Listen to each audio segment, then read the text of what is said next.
well, both totally lost control, and it's no idea what we should expect from this one. Peter Svidler is white. He has to win. If he wins, there will be an Armageddon game, which will definitely decide the World Cup.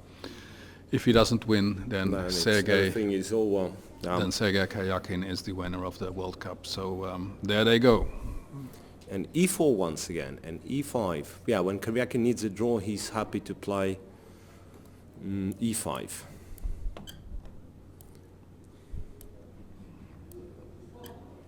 So, and Gioco Piano is played. So c3, knight f6, d3, d6, knight bd2, castles, h3. So opting for the line VE played against Peter Svidler. So this time Peter plays it with white. So knight e7. And there was the other way around, because VE went for early bishop g5.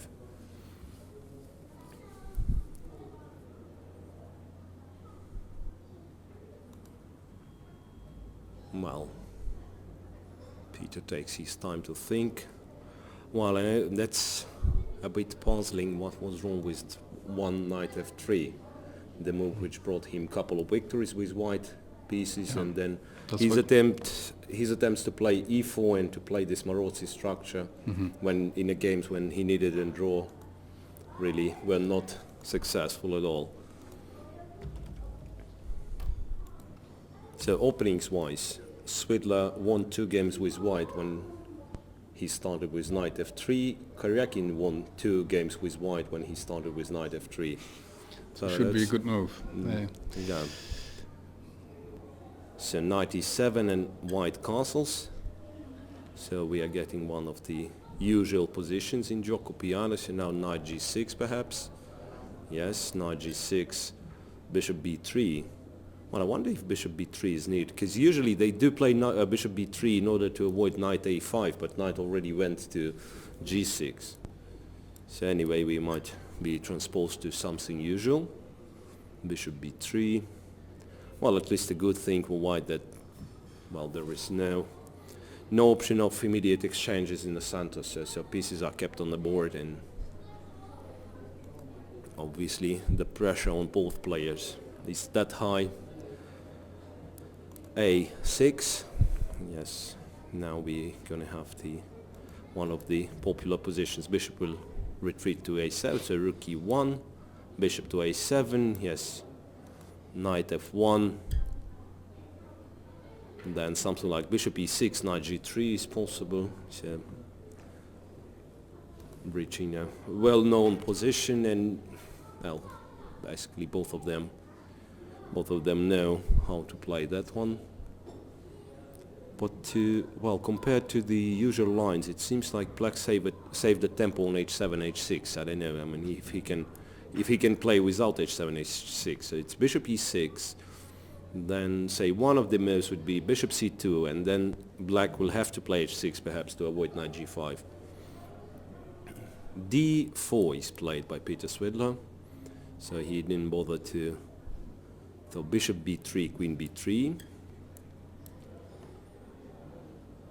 Now possible sources of counterplay for black will be connected with a relative weakness of an e4 pawn. So queen c8, knight g3 was played. So at some point black might want to play rook e8 and then to take on d4, and e4 will be a target. Otherwise something with c6, d5 comes into mind as well. Rook e8 is played. Bishop g5. So therefore usually they go h6 to avoid bishop g5. So knight d7, knight f5. Peter starts jumping. While black's position obviously is rock solid, so you're not getting there that easily, but well, there are chances obviously. So after h6, white will be delighted to take on h6 obviously, and then take h6 once again, take on f7, getting 3 pawns, very sharp position. Then knight f8 played by Sergey Karjakin.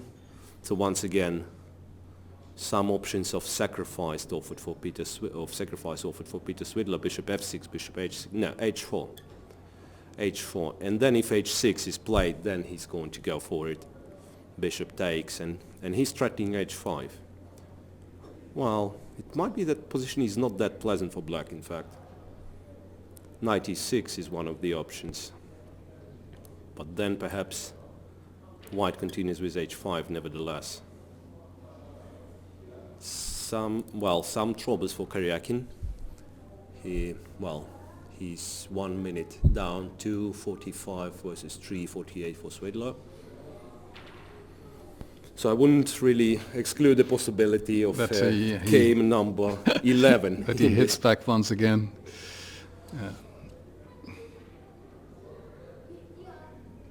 H6, H5 he's played. H6, and Peter went for H5, so he's not taking on H6. Hg5, Hg6, knight takes, knight g5, and how do you defend f7? That's the question. How do you defend f7? It's either queen d7 or rook. Queen d7. Queen d7, that's what he chooses. Yes. And then, well, if only white could bring the queen over there, so I'd say c4, and then if black takes, then queen h3 seemingly almost wins the game. No, knight f8. No, I mean, there is a threat of knight h6 winning the queen, and there is a threat of queen h7, but knight f8 pariah both of them, so even this one doesn't work. But after c4, obviously, black is not forced to take on d4, so there might be something else.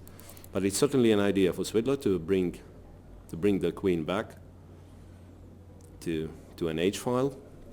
So that's what he's trying to make work. And once again, perhaps if he's... No, okay, g3, one of the possible moves, obviously. So he wants to get the rook there? I thought of rook a d1, in fact.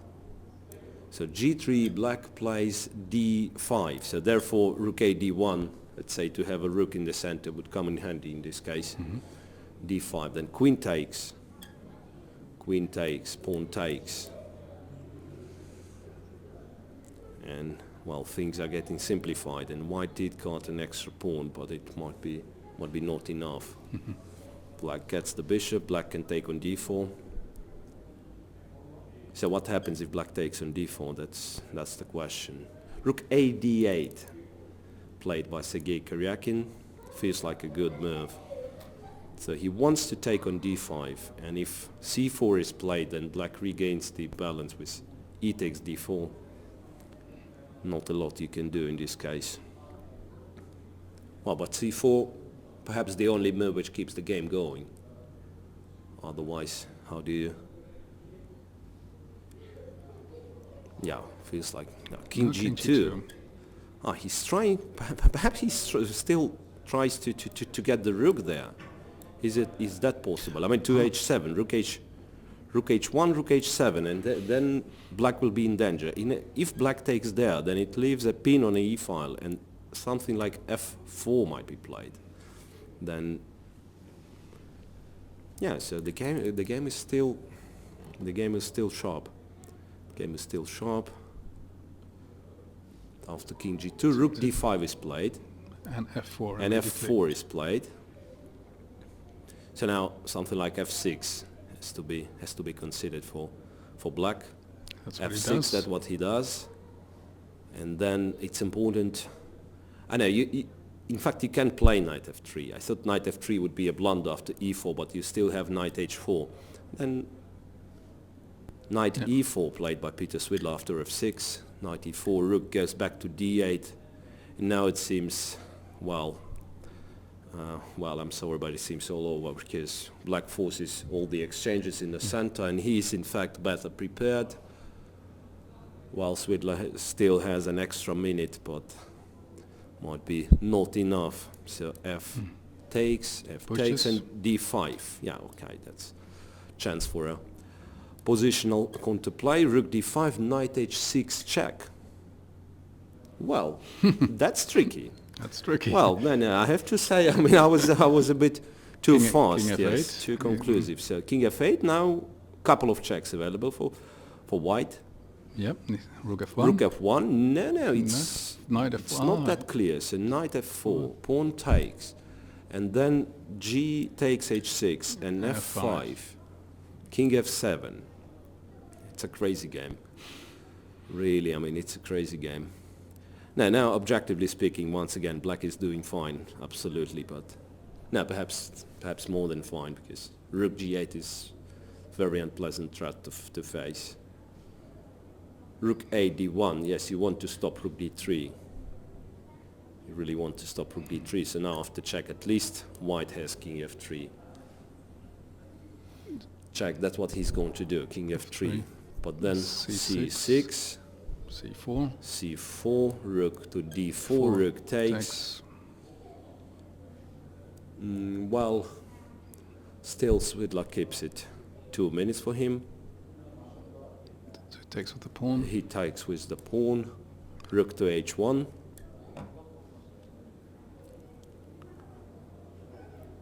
White is still active, so still some chance. Well, rook h8 and rook g1 this time. But what do you do after rook g8? After rook g8, rook d8 was played. So with clear intention to move the pawn forward. f6. f6. And now on rook g8 there is knight d6 followed by rook e1. All of a sudden white wins in this case. So f6 threatening rook g7, and well, I won't be claiming that black is in trouble, but at least it gets us somewhere. So king e6, rook to g7, rook d7. Yeah, that might be a problem for Peter Svidler to face. It is very rook cold-blooded. g7, yeah, that's a very cold-blooded defense indeed. You can't really make progress after that one. So Yeah, so if you take, yes, this f7 pawn is nowhere near the promotion. Otherwise, yeah. And then d pawn starts to move. So king e6, and then, yeah, perhaps there was nothing after king e6. Yes, and it looks over once again. Yeah, once again. So okay, it looked over the previous game when Peter Svidler blundered the rook, but this time there will be no rooks to blunder. Rook g8, okay, at least trying to. And he pushes. Well, d3, rook e8 check, but what do you do after king f7, rook h8? Well, hoping for d2, but even in this case, you can't really do much. King e6 back, and d2 is a threat all the time. So he takes on h6. d2 is played, and it's f7 check. Well, and d1 comes with a check, so now something like king e5. King e5 is good enough, in fact, because you'll have to take there. King e7, f7, king e7. Well, that's a painful one. Yeah. That's a painful one, because d1 comes with a check. And that was it. Resigns. Yes, that was an amazing fight. That was an insane tiebreak, and no draws out of 10 games. 6-4 for Sergey Karjakin. Sergey Karjakin wins the 2015 World Cup.